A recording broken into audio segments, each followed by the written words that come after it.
प्रिय विद्यार्थियों, पीएसपी महाविद्यालय के परिवार में आप सभी का हार्दिक अभिनंदन। जैसा कि हम कक्षा 12 हिंदी अनिवार्य पाठ्य पुस्तक के एक एक अध्याय का विस्तृत अध्ययन कर रहे थे, इसी क्रम को आज आगे बढ़ाते हुए आज के सेशन में हम कुंवर नारायण जी की जो कविता है, कविता के बहाने का तो पूर्व में अध्ययन कर चुके हैं। उनकी दूसरी कविता है बात सीधी थी पर। तो आज के सेशन में हम बात सीधी थी पर कविता पर विस्तृत अध्ययन करेंगे। इससे पहले के वीडियो नहीं देखे तो आप ज़रूर देखिएगा।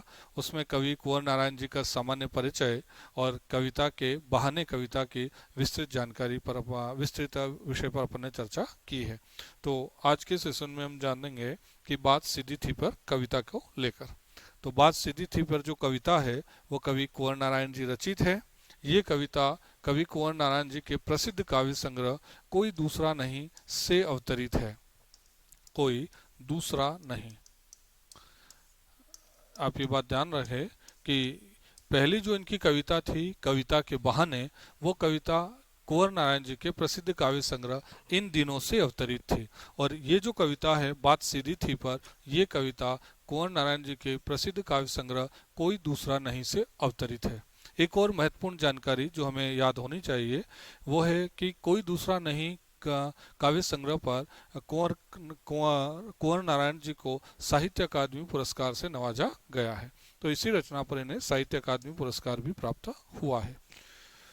अब देखिए, ये जो कविता आती है बात सीधी थी पर, इस कविता में कुंवर नारायण जी ने एक बात स्पष्ट की है कि कोई भी बात हो या कोई भी कार्य हो, उसे सहज सरल तरीके से ही करना चाहिए।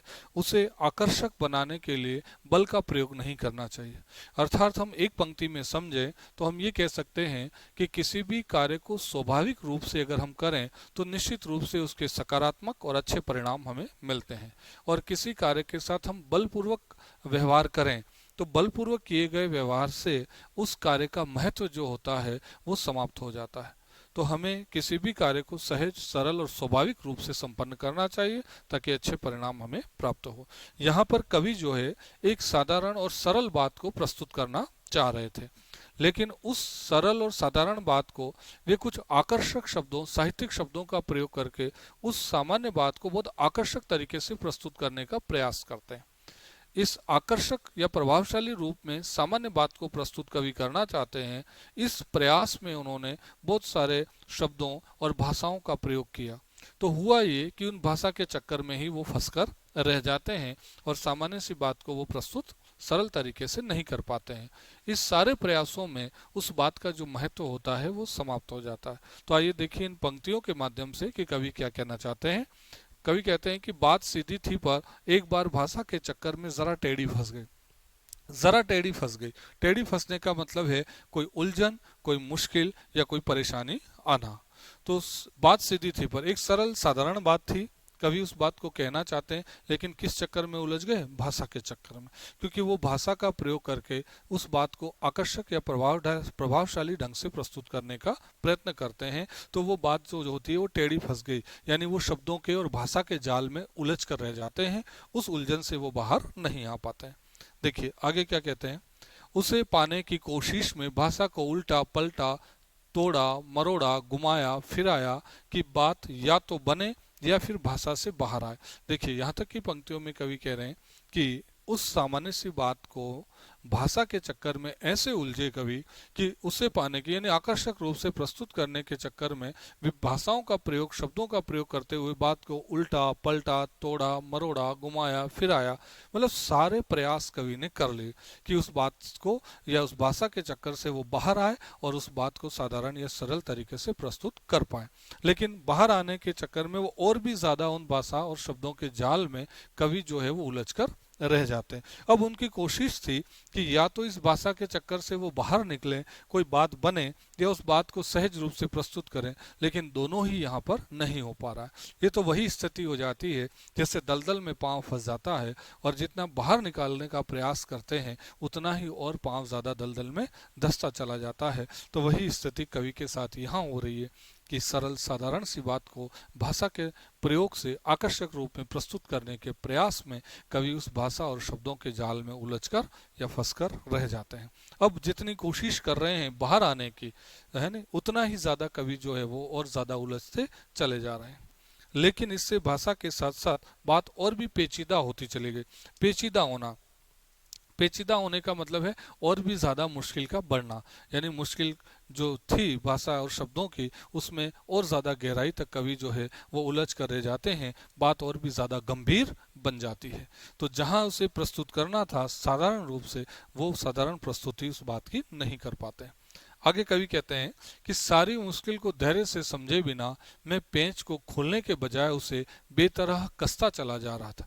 देखिए, बेतरह जो शब्द है या पेचीदा जो शब्द है, पेंच जो शब्द है, ये उर्दू शब्दावली के शब्दों का कवि ने प्रयोग किया है। सारी मुश्किल को धैर्य से समझे बिना, यानी कवि कह रहे हैं कि मैं उस भाषा और शब्दों की उलझन से मैं बाहर नहीं निकल पा रहा था, मैं धैर्य से उस बात के यथार्थ को नहीं समझ पा रहा था। तो उस मुश्किल को धैर्य से समझे बिना मैं पेंच को खोलने के बजाय उसे बेतरता कसता चला जा रहा था। यहाँ पेंच शब्द ध्यान रखें, पेंच से आशय होता है एक आभूषण का नाम होता है, ये कान का एक आभूषण होता है पेंच। तो पेंच में चूड़ियां होती हैं और अपन अगर उस पेंच को एक सीमा तक कसते हैं तो उसकी कसावट या उसकी मजबूती बनी रहती है, और बलपूर्वक अगर उस पेंच को कसा जाए तो वो उस कान के आभूषण में व्यर्थ घूमने लगता है, यानी उसका अर्थ समाप्त हो जाता है।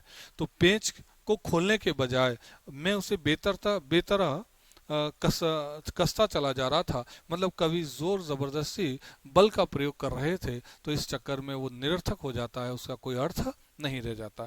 ठीक वैसे ही कान के आभूषण में एक पेंच लगता है, पेंच को एक सीमा तक कसा जाए तो आभूषण कान में टिका रहता है, और आवश्यकता से ज्यादा कसते हैं तो वो कान में फ्री घूमने लगता है, अर्थात उसका महत्व समाप्त हो जाता है।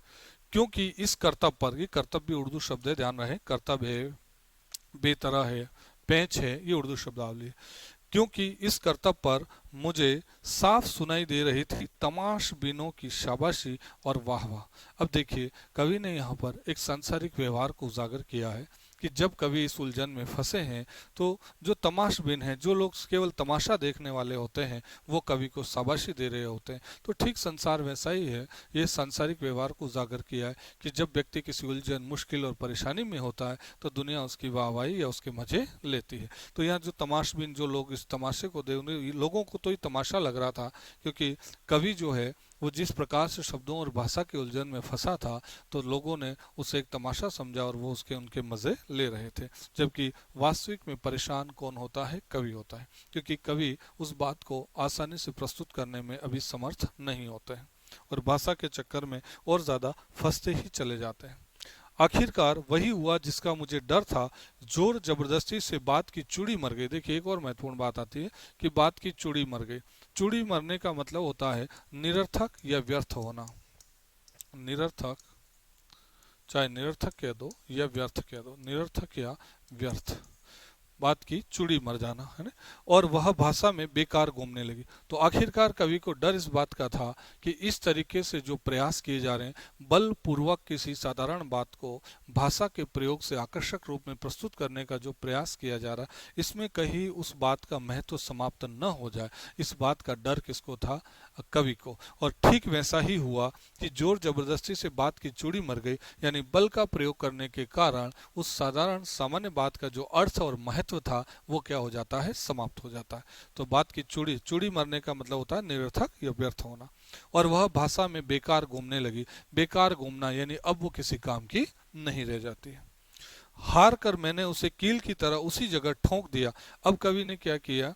कवि एक और उदाहरण ले रहे हैं कि हार कर मैंने, किससे हारे? क्योंकि उस बात को भाषा के चक्कर से बाहर निकालने में कवि सफल नहीं हुए, तो वो कहते हैं कि मैं हार गया क्योंकि मैं उस बात को भाषा का प्रयोग करके प्रभावशाली आकर्षक ढंग से प्रस्तुत नहीं कर पाया, इसलिए वो कह रहे हैं हार कर। कील की तरह, अब वो कह रहे हैं कि जब किसी की चूड़ियां, वो पेंच होता है, उसकी चूड़ियां अगर मर जाती हैं तो कान में तो उसकी कोई कसावट रही नहीं, निरर्थक हो गया।